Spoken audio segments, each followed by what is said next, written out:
اعوذ باللہ من الشیطان الرجیم بسم اللہ الرحمن الرحیم الحمد للہ رب العالمین والصلاة والسلام علی اشرف الانبیاء والمرسلین وآلہ الطیبین الطاہرین اعوذ باللہ من الشیطان الرجیم وَلَقَدْ كَذَّبَ أَصْحَابُ الْحِجْرِ الْمُرْسَلِينَ وَآتَيْنَاهُمْ آيَاتِنَا فَكَانُوا عَنْهَا مُعْرِضِينَ۔ اور ہجر کے باشندوں نے بھی رسولوں کی تکذیب کی اور ہم نے انہیں اپنے نشانیاں دکھائیں، لیکن وہ ان سے منہ پھیرتے تھے۔ حضرت صالح علیہ السلام کی قوم کا نام سمود تھا۔ حضرت صالح کو قوم سمود کی طرف مبعوث کیا گیا، اور قوم سمود کے مطالبے پر ان کو معجزہ بھی دیا گیا، اور قوم سمود کے دارالحکومت کا نام تھا الحجر، اور اس لیے فرمایا اصحاب حجر نے مرسلین کی تکذیب کی، رسولوں کی تکذیب کی۔ اس کی دو صورت ہو سکتی ہے، ایک تو سمود کی طرف مبعوث ہوئے ہوں متعدد رسول، ایک سے زیادہ رسول ان کی طرف مبعوث ہوئے ہیں، اور اس قوم نے سب کی تکذیب کی۔ دوسری صورت یہ ہو سکتی ہے کہ حضرت صالح کی تکذیب اس بنیاد پر کی قوم سمود نے کہ وہ سرے سے رسولوں کو نہیں مانتے تھے۔ جس طرح مکہ کے مشرکین جب رسالت مآب کی تکذیب کرتے تھے تو صرف رسول کی تکذیب نہیں کرتے تھے، بلکہ وہ سرے سے تمام رسولوں کی تکذیب کرتے تھے۔ وہ انسان کو، بشر کو اللہ کی نمائندگی کے لیے اہلیت کے وہ اہل نہیں سمجھتے تھے کہ کوئی بشر، کوئی انسان اللہ کی نمائندگی کرے، اس لیے وہ مرسلین کی تکذیب کرتے تھے، تمام مرسلین کی تکذیب کرتے تھے۔ اس میں رسالت مآب صلی اللہ علیہ وآلہ وسلم کی رسالت کی تکذیب بھی شامل ہے۔ یہ دو صورتیں ہیں۔ بہرحال دونوں صورتوں میں اصحاب الحجر نے رسولوں کی تکذیب کی۔ وَآتَيْنَاهُمْ آيَاتِنَا فَكَانُوا عَنْهَا مُعْرِضِينَ۔ ہم نے ان کو نشانیاں دی، اپنی نشانیاں دی، آیات یعنی معجزے دیے، پھر اس معجزے کو بھی لوگوں نے تسلیم نہیں کیا۔ کہتے ہیں کہ قوم سمود نے مطالبہ کیا حضرت صالح سے کہ ہمارے لیے اس پہاڑی سے ایک اونٹنی نکال لے آؤ، اگر ایسا ہوا تو ہم آپ کے اوپر ایمان لے آئیں گے۔ ایسا ہی ہوا، ایک اونٹنی جو ہے وہ ایک پہاڑی کے اندر سے نکال لے، اور پھر وہ ناقہ صالح مشہور ہے، اور قوم سمود نے اس کو بھی تسلیم نہیں کیا اور قبول نہیں کیا، اور اس کے نتیجے میں ان کے اوپر عذاب آ گیا۔ یہ اللہ تعالیٰ کے طریقۂ عمل ہے ہمیشہ کہ ایک معجزہ اللہ تعالیٰ ابتدائی طور پر عنایت فرماتا ہے ہر نبی کے ساتھ۔ کسی نبی کو بغیر معجزہ، بغیر دلیل کے مبعوث نہیں فرماتا، دلیل کے ساتھ مبعوث فرماتا ہے۔ دلیل یعنی معجزہ، وہ ابتدائی معجزہ ہر نبی کے لیے اللہ تعالیٰ کی طرف سے دیا جاتا ہے۔ اس ابتدائی معجزے کے نہ ماننے کی صورت میں عذاب نازل نہیں ہوتا، لیکن اگر کسی قوم نے مطالبہ کیا معجزے کا تو وہ مطالباتی معجزہ، تجویزی معجزہ جو ہے وہ دکھایا نہیں جاتا عموماً، اور اگر دکھایا گیا پھر اس کے انکار کی صورت میں فوری عذاب آتا ہے۔ مثال آپ سے لوگوں نے بھی تجویزی معجزوں کا بڑا مطالبہ کیا۔ ان تجویزی معجزوں کا مطالبہ کرنے کا مطلب اپنی تباہی کا مطالبہ تھا بالآخر، کیونکہ انہوں نے تجویزی معجزوں کو بھی ماننا نہیں تھا، ان کو بھی مسترد کرنا تھا، اور اس صورت میں فوری عذاب آنا تھا۔ تو تجویزی معجزوں کا مطالبہ در حقیقت اپنی تباہی کا مطالبہ تھا جو تسلیم نہیں کیا گیا۔ اس لیے اللہ تعالیٰ نے فرمایا تھا کہ جب تک اے رسول آپ ان کے درمیان میں ہیں ان کے اوپر عذاب نازل نہیں ہوگا۔ بہرحال قوم صالح نے معجزہ طلب کیا اور دیا گیا، اور وَآتَيْنَاهُمْ آيَاتِنَا فَكَانُوا عَنْهَا مُعْرِضِينَ وَكَانُوا يَنْحِتُونَ مِنَ الْجِبَالِ بُيُوتًا آمِنِينَ، اور وہ پہاڑوں کو تراش کر پرامن مکانات بناتے تھے۔ نحت تراشنے کو کہتے ہیں۔ یہ سمود کا علاقہ آج بھی موجود ہے، اور ان کے گھر جو ہے وہ موجود اس وقت بھی، انسان وہاں اس علاقے میں جائے تو پھر دیکھنے کو ملتا ہے۔ آج بھی گھروں کو تراش کے ان لوگوں نے بڑی مہارت کے ساتھ اور خوبصورت ستونوں کے ساتھ اور نہایت نفیس اور خوبصورت جو ہے وہ گیٹ ان کے گھروں کے پہاڑ کے اس میں سامنے وہ گھر موجود ہے، ہر شخص کو دیکھنے کو ملتا ہے ابھی بھی۔ وَكَانُوا يَنْحِتُونَ مِنَ الْجِبَالِ بُيُوتًا، پہاڑ تراش کر کے اندر پرامن اور پرسکون مکانات بناتے تھے۔ ظاہر ہے پہاڑ کے اندر جو مکان ہوتا ہے اس سے پرامن مکان تو ہو نہیں سکتا۔ پہاڑ ہر دیوار سے زیادہ مضبوط ہے، باقی گھر تو دیواروں سے بنائے جاتے ہیں، یہ تو پہاڑوں سے گھر بنے، پہاڑوں کے اندر گھر جو ہے ان کے موجود تھے۔ فَأَخَذَتْهُمُ الصَّيْحَةُ مُصْبِحِينَ، صبح سویرے ایک صیحہ نے ان کو گرفت میں لے لیا اور تباہ کر دیا۔ اسی ناقہ صالح کو ان لوگوں نے قتل کیا، ختم کیا، ان کی کونچیں کاٹی، اور اس کے نتیجے میں فوراً جو ہے وہ ایک دھماکہ ہو گیا۔ اس دھماکے کی آواز ہے، آغاز صیحہ دھماکہ ہے، وہ آسمان سے گرنے والا دھماکہ صیحہ ہے یا زمین پھٹنے والا صیحہ، دونوں ہو سکتا ہے۔ بہرحال ان کو گرفت میں لے لیا۔ فما اغنى عنهم ما كانوا يكسبون، اور جو وہ کیا کرتے تھے اس کے کام نہ آئے، ما اغنا ان کے کام نہ آئے۔ وہ پرامن محفوظ ترین گھروں میں پہاڑوں کو تراش کر کے رہتے تھے، اس صیحہ نے ان کو اپنے ان کے گھروں کے اندر ختم کر دیا۔ ایسی سخت آواز تھی، سخت دھماکہ تھا، اس سے کوئی ان میں سے بچ نہیں سکا، سب تباہ ہو گئے۔ اس کا ذکر سورہ الاعراف میں بھی آیا ہے، وہاں تفصیلاً اس سے پہلے بھی ذکر ہو گیا قوم سمود کا۔ وَمَا خَلَقْنَا السَّمَاوَاتِ وَالْأَرْضَ وَمَا بَيْنَهُمَا إِلَّا بِالْحَقِّ وَإِنَّ السَّاعَةَ لَآتِيَةٌ فَاصْفَحِ الصَّفْحَ الْجَمِيلَ، اور ہم نے آسمانوں اور زمین اور ان کے درمیان موجودات کو برحق پیدا کیا ہے، اور قیامت یقیناً آنے والی ہے، لہذا اے رسول ان سے باوقار انداز میں درگزر کریں اور قیامت کو آنے دیں۔ فرمایا کہ ہم نے آسمانوں اور زمین وما بینہما، کل کائنات کا ذکر ہے، اس کل کائنات کو جو آسمان و زمین وما بینہما سے عبارت ہے، اس کو ہم نے خلق کیا ہے بالحق۔ ایک ان کا خلق کرنا، پیدا کرنا مبنی بر حق ہے، بالحق۔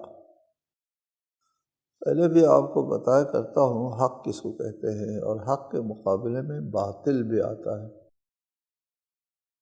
اور اس باطل کا نام عبث بھی ہوتا ہے۔ عبث باطل ہے، اس کے واقعیت اس کی حقیقت نہیں ہوتی۔ حق الشیء اذا ثبت، امر واقع کو حق کہتے ہیں، وہ حق ہے اگر واقع ہے، ثابت چیز ہے۔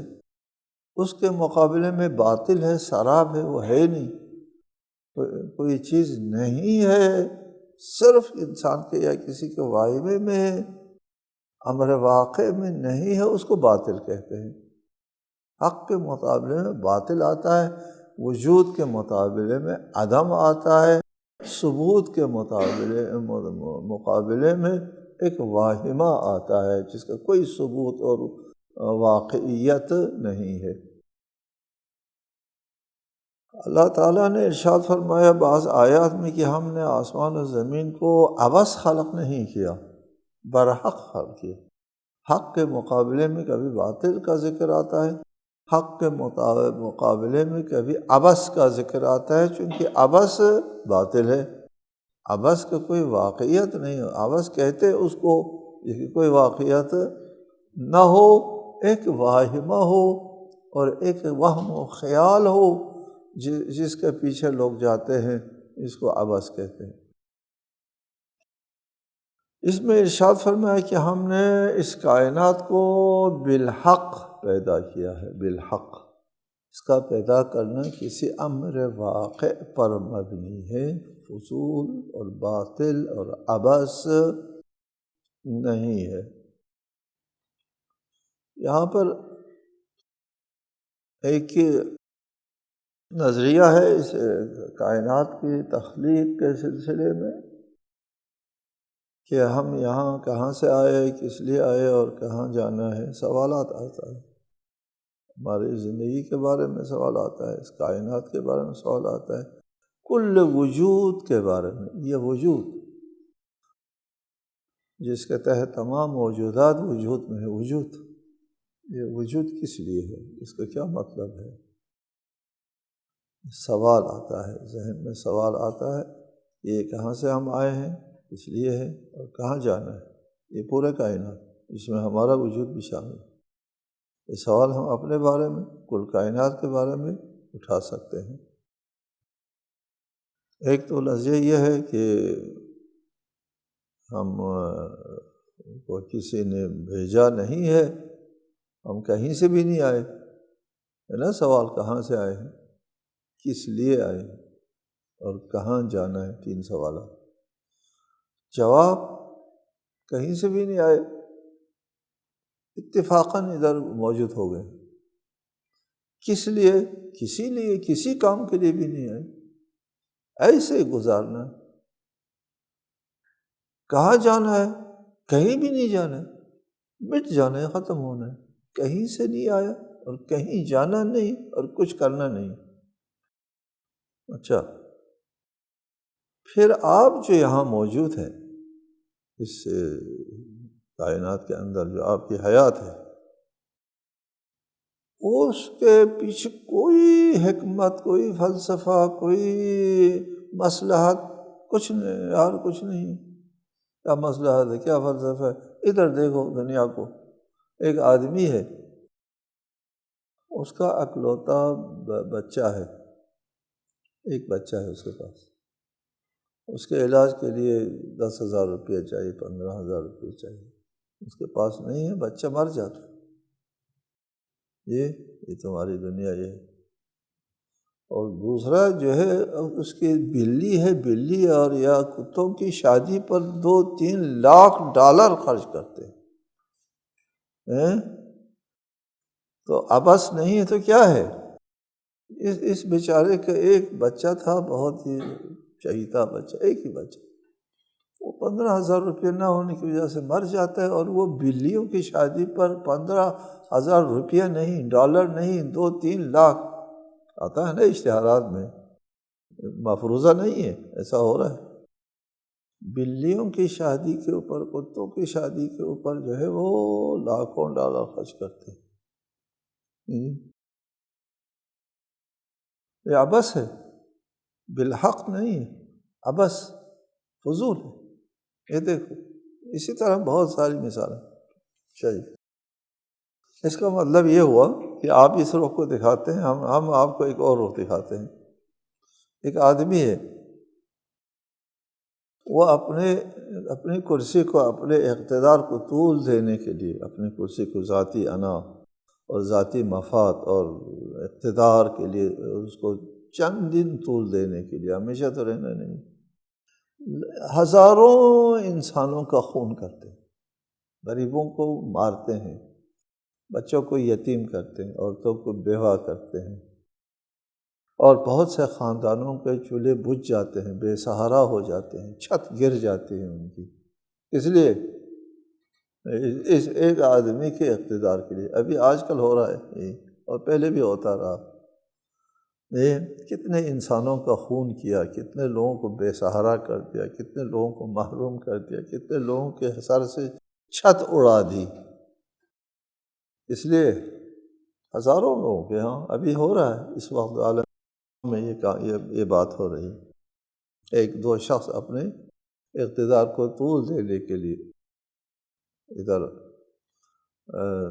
لیبیا میں ہو رہا ہے، یمن میں ہو رہا ہے، بحرین میں ہو رہا ہے، اور دیگر علاقوں میں ہو رہا ہے۔ کل عراق میں قریب 30-40 سال یہی ہوتا رہا۔ جی، اب ایک آدمی کے اقتدار کے لیے ہزاروں نہیں، وہاں تو لاکھوں انسانوں کا خون ہو گیا۔ عبث لا حاصل ہے، اس کا کوئی وہ نہیں ہے۔ اس کا مطلب یہ انسان جو ہے اس کائنات میں موجود ہے، ایک کھلونا ہے، ایک کھلونا نیچر کے ہاتھوں میں کھلونا ہے، وہ چاہے اسے وہ کرے، پریشان کرے، وہ اس کو زج کریں اور اس کو اذیت دے دیں، اور مصیبتیں سہ کر مٹ جائیں، ختم ہو جائیں۔ کوئی حیثیت نہیں، کوئی حقیقت نہیں ہے، کوئی قیمت نہیں ہے اس انسان کی، اس کے کوئی باز پرسی بھی نہیں ہے، کوئی جواب گوئی بھی نہیں ہے۔ اس نظریے کے تحت جو آپ کہتے ہیں، آپ نے مثال دی بچے کی، اور ہم مثال دیتے ہیں ان ظالموں کی، کہ کوئی جواب گوئی نہیں ہے۔ یہ انسان جو ہے وہ ایک کھلونا ہے، کھلونے سے بیشتر نہیں ہے، اس کی کوئی حیثیت نہیں ہے، قیمت نہیں ہے۔ ایک کیڑا ہے، کیڑا لا یعنی کیڑا، بے قیمت کیڑا آیا، مصیبتیں سہ کر کے ختم ہو گیا۔ ختم ہونے کے بعد کوئی عدالت ہے، نہ کوئی انصاف ہے، نہ کوئی جواب گوئی ہے، کچھ نہیں۔ یار تمہارے نزدیک اس انسان کی بہت بڑی قیمت ایک کیڑے سے بھی زیادہ بے قیمت ہے، بے ارزش، اور لا یعنی وجود، کھیل اور عبث، اور بغیر کسی حکمت کے آیا رہا، اور طبیعت نے اس کے ساتھ جو ہے وہ کھیلا کھلونا، اور پھر بالآخر مٹ گیا، ختم ہو گیا، کچھ نہیں۔ وہ جس نے اپنی حکومت کو طول دینے کے لیے لاکھوں انسانوں کا خون کیا، اور اس کو بھی کچھ نہیں بگڑا، اور ادھر ایک شخص نے لاکھوں انسانوں کی بھلائی کے لیے کام کیا، اس کو بھی کچھ نہیں ملا، دونوں مٹ گئے، دونوں زیر خاک چلے گئے اور نابود ہو گئے، نہ اس کا کوئی منفی اثر، نہ اس کا کوئی مثبت اثر۔ یار عبث ہے دنیا، بے قیمت ہے دنیا۔ اللہ تعالیٰ ان لوگوں کے مقابلے میں فرماتا ہے، یہی مشرکین کا نظریہ تھا نا، کوئی قیامت نہیں، کوئی آخرت نہیں، کوئی عدالت نہیں، کوئی نتیجہ نہیں، کچھ نہیں۔ وما خلقنا السماوات والارض وما بينهما الا بالحق وان ساعتها لآتیۃ، عدالت نے قائم ہونا ہی ہے، لآتیۃ، الہی نظریے کائنات، نظریے وجود جو ہے اس کے تحت کیا ہے؟ سوال، آپ کہاں سے آئے ہیں، کس لیے آئے ہیں، کہاں جانا ہے؟ جواب آتا ہے کہ ہم اللہ کی طرف سے آئے ہیں، اپنے خالق ہے، خالق نے ہم کو خلق کیا ہے، اور کس لیے؟ یہاں کیا کرنا ہے؟ ارتقاء کرنا ہے ہم نے۔ یا ایھا الانسان انک کادح الی ربک کدحا فملاقیہ، کدح سعی کے لیے ہے، ارتقاء کے لیے ہے، ترقی کے لیے ہے، تکامل کے لیے ہے، کمال کی طرف جانے کے لیے اللہ تعالیٰ نے ہم کو پیدا کیا ہے۔ یہ ہم انسان ظلوم و جہول ہے کہ اپنے مقصد حیات کی طرف جاتا نہیں، نیچے کی طرف چلا جاتا ہے، وہ اور بات ہے، لیکن اللہ تعالیٰ نے اس کو ہم کو خلق کیا ہے کمال کے لیے، اور پھر جانا ہے خود اللہ تعالیٰ کے پاس۔ ان ساعۃ لآتیۃ، عبث نہیں ہے، کھیل نہیں ہے، بے قیمت نہیں ہے۔ انسان جو مومن انسان جب اللہ تعالیٰ کی ان قدروں کو سمجھتا ہے اور اس پر ایمان رکھتا ہے، اس کی زندگی جو ہے ایک لمحے کی زندگی جو ہے وہ اربوں سال کے برابر قیمت رکھتی ہے، نہایت قیمتی ہے، یہ کیڑا نہیں ہے،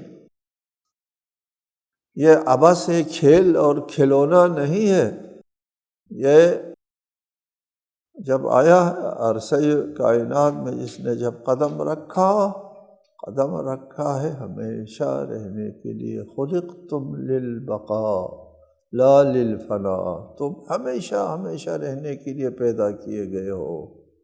ہمارا نظریہ یہ، ہمارا موقف یہ ہے، ہم جب آ گئے بل ہم نے جانا نہیں جی، ہم ہمیشہ کے لیے آ گئے، بقا کے لیے ہم آ گئے ہیں۔ اس بقا کی قسمت کو، تقدیر کو ہم نے یہاں چند دنوں میں بنانا ہے، ہمارے ان چند دنوں کی بڑی قیمت ہے، تمہاری طرح نہیں ہے کہ کھلونا نہیں ہے، ہم نے نیست و نابود نہیں ہونا، ہمیشہ رہنا ہے۔ نہ ساعت لا آتیۃ، وہ عدالت جہاں سے ہم نے اپنی ہمیشہ کی زندگی کا فیصلہ لینا ہے، وہ لا آتیۃ، عبث نہیں ہے۔ قیامت اور عدالت، وہ انصاف کا وقت آنے والا ہے۔ ساعۃ لا آتیۃ، لام تاکید ہر صورت میں آنا ہے۔ فاصفح الصفح الجمیل، یہ لوگ آپ کو رسول نہیں مانتے، اس قیامت کے دن کے لیے آپ کہتے ہیں تیاری کرو، تیاری نہیں کرتے، اس عذاب سے آپ کہتے ہیں بچو، وہ نہیں بچتے، آپ کی بات نہیں مانتے، آپ کو رسول نہیں مانتے، قیامت کو نہیں مانتے، اور احکام الہی کو یہ مسترد کر دیتے ہیں، تو آپ ان کے ساتھ نہ الجھا کریں، الجھے نہیں ان کے ساتھ، بات پہنچا دے۔